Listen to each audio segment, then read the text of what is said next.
जो टॉपिक्स बताए हैं वे UGC NET unit 1 teaching aptitude की रीढ़ की हड्डी है कि हमने पिछले 500 प्रश्नों में इनका अधिकांश हिस्सा कवर किया है, लेकिन आपके द्वारा बताए गए इन विशिष्ट कीवर्ड्स, विशेषकर आधारभूत आवश्यकताएं और शिक्षण से संबंधित अवधारणाएं पर केंद्रित 100 बिल्कुल नए और सटीक वन लाइनर यहाँ दिए जा रहे हैं। 1. शिक्षण की प्रकृति और विशेषताएं, नेचर और कैरेक्टरिस्टिक्स। 1. शिक्षण की प्रकृति कैसी है? यह एक गतिशील, डायनामिक, सामाजिक और अंतःक्रियात्मक प्रक्रिया है। 2. क्या शिक्षण केवल एक पेशा है?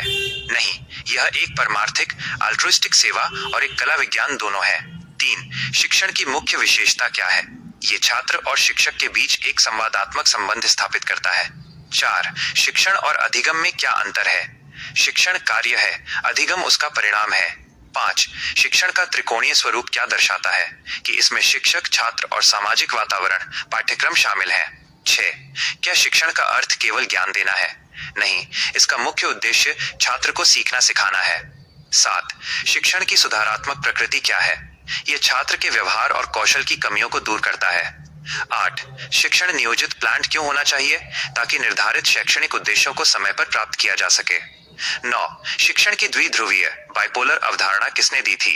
एडम्स ने, शिक्षक और छात्र। 10. शिक्षण बहुआयामी क्यों है?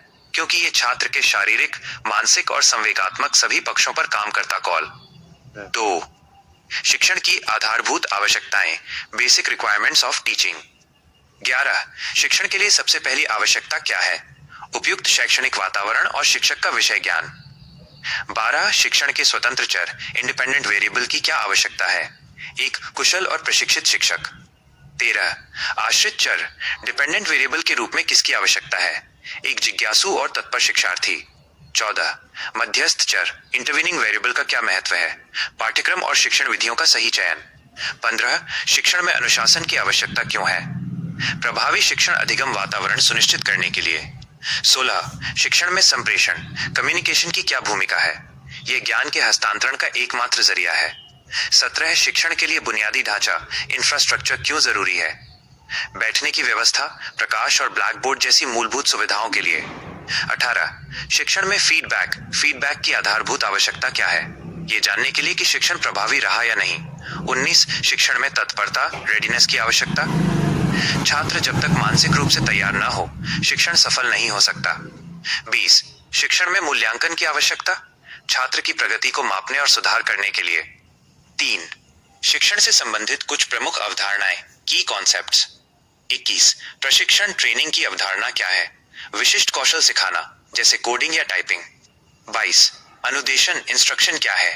केवल सूचनाओं का संचार करना, ये शिक्षण का एक छोटा हिस्सा है। 23. मतारोपण, इंडोक्ट्रिनेशन क्या है? किसी विशिष्ट विचार या विश्वास को छात्र के मन में जबरदस्ती बैठाना। 24. अनुबंधन, कंडीशनिंग क्या है? आदतों का निर्माण करना, व्यवहार में बदलाव। 25. शिक्षण की रचनावादी, कंस्ट्रक्टिविस्ट अवधारणा क्या है? छात्र अपने ज्ञान का निर्माण स्वयं करता है। 26. व्यवहारवादी, बिहेवियरिस्ट अवधारणा क्या है? सीखना अभ्यास और सुदृढ़ीकरण, रीइंफोर्समेंट का परिणाम है। 27. संज्ञानात्मक, कॉग्निटिव अवधारणा किस पर केंद्रित है? मानसिक प्रक्रियाओं, स्मृति और सोच पर। 28. मानवतावादी, ह्यूमनिस्टिक अवधारणा क्या है? छात्र की भावनाओं और आत्मसम्मान को महत्व देना। 29. शिक्षण की स्वायत्त विकास अवधारणा, छात्र को अपनी गति से स्वतंत्र रूप से बढ़ने देना। 30. एकीकृत शिक्षण, इंटीग्रेटेड टीचिंग क्या है? विभिन्न विषयों को एक दूसरे से जोड़कर पढ़ाना। 4. शिक्षण के उद्देश्य, ऑब्जेक्टिव्स ऑफ टीचिंग। 31. शिक्षण का संकीर्ण, नैरो उद्देश्य क्या है? परीक्षा पास करना और डिग्री लेना। 32. शिक्षण का व्यापक, ब्रॉड उद्देश्य क्या है? छात्र का सर्वांगीण विकास, फिजिकल, मेंटल, मॉरल। 33. शिक्षण का सामाजिक उद्देश्य क्या है? छात्र को समाज के लिए एक उपयोगी नागरिक बनाना। 34. शिक्षण का आर्थिक उद्देश्य क्या है? छात्र को अपनी आजीविका कमाने के योग्य बनाना। 35. शिक्षण का नैतिक उद्देश्य, छात्र में मूल्यों और चरित्र का निर्माण करना। 36. ब्लूम के उद्देश्यों का मुख्य आधार क्या है? व्यवहार में बदलाव के 3 पक्ष, हेड, हार्ट, हैंड। 37. शिक्षण का ज्ञान संबंधी उद्देश्य, सूचनाओं को पहचानना और याद रखना। 38. शिक्षण का कौशल संबंधी उद्देश्य, कार्य को कुशलता पूर्वक करने की क्षमता पैदा करना। 39. शिक्षण का अभिवृत्ति, एटीट्यूड संबंधी उद्देश्य, सकारात्मक नजरिया और संवेदनशीलता विकसित करना। 40 शिक्षण का समस्या समाधान उद्देश्य, छात्रों को जीवन की चुनौतियों का सामना करने के योग्य बनाना। 5 शिक्षण के स्तर लेवल्स ऑफ टीचिंग। 41 स्मृति स्तर MLT का मुख्य जोर किस पर होता है? सूचनाओं के भंडारण, स्टोरेज और प्रत्यास्मरण रिकॉल पर। 42 अवबोध स्तर ULT का मुख्य जोर तथ्यों की व्याख्या करने और उदाहरण देने पर। 43 विमर्शी स्तर RLT का मुख्य जोर आलोचनात्मक सोच और रचनात्मक समाधान पर। 44 शिक्षण का कौन सा स्तर विचारहीन थॉटलेस है? स्मृति स्तर। 45 शिक्षण का कौन सा स्तर अंतर्दृष्टि इंसाइटफुल है? अवबोध स्तर। 46 किस स्तर में छात्र अनुसंधान की ओर प्रवृत्त होता है? विमर्शी स्तर। 47 स्मृति स्तर के शिक्षण के लिए छात्र की कौन सी अवस्था उपयुक्त है? शैशवावस्था और प्रारंभिक बचपन। 48 विमर्शी स्तर के लिए क्या अनिवार्य है? पूर्व में स्मृति और अवबोध स्तर का पूरा होना।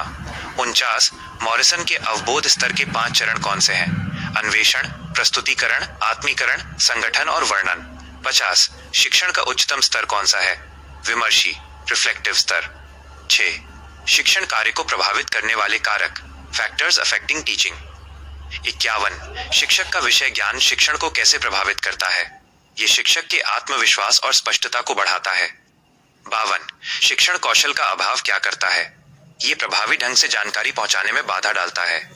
53 छात्र की बुद्धि और रुचि कैसे प्रभावित करती है? ये सीखने की गति और गहराई तय करती है। 54 संस्थागत सुविधाएं क्या भूमिका निभाती हैं? प्रयोगशाला और लाइब्रेरी जैसे संसाधन शिक्षण को बेहतर बनाते हैं। 55 शिक्षण का वातावरण एनवायरनमेंट कैसा होना चाहिए? तनाव मुक्त और छात्र हितैषी। 56 आर्थिक स्थिति शिक्षण को कैसे प्रभावित करती है? यह छात्रों की संसाधनों तक पहुंच को सीमित कर सकती है। 57 शिक्षक की उम्र और अनुभव का क्या प्रभाव है? अनुभव से शिक्षण में परिपक्वता और धैर्य आता है। 58 शिक्षक छात्र अनुपात का प्रभाव, कम छात्र होने पर व्यक्तिगत ध्यान देना आसान होता है। 59 प्रशासनिक नीतियां शिक्षण को कैसे प्रभावित करती हैं? स्कूल के नियम और समय सारिणी पढ़ाई की रूपरेखा तय करते हैं। 60 अभिप्रेरणा मोटिवेशन का प्रभाव, ये शिक्षक और छात्र दोनों के उत्साह को बनाए रखती है। 7 शिक्षण सहायक सामग्री टीचिंग सपोर्ट सिस्टम। 61 पारंपरिक सहायक सामग्री का सबसे बड़ा लाभ, ये सरल, सस्ती और हर जगह उपलब्ध है, जैसे चॉकबोर्ड। 62 आधुनिक सहायक सामग्री प्रोजेक्टर PPT का लाभ, ये जटिल विषयों को दृश्यों के माध्यम से स्पष्ट करती है। 63 ICT आधारित प्रणाली का मुख्य लाभ, ये अंतःक्रियात्मक, इंटरैक्टिव और अद्यतन अपडेटेड होती है। 64 दृश्य सामग्री विजुअल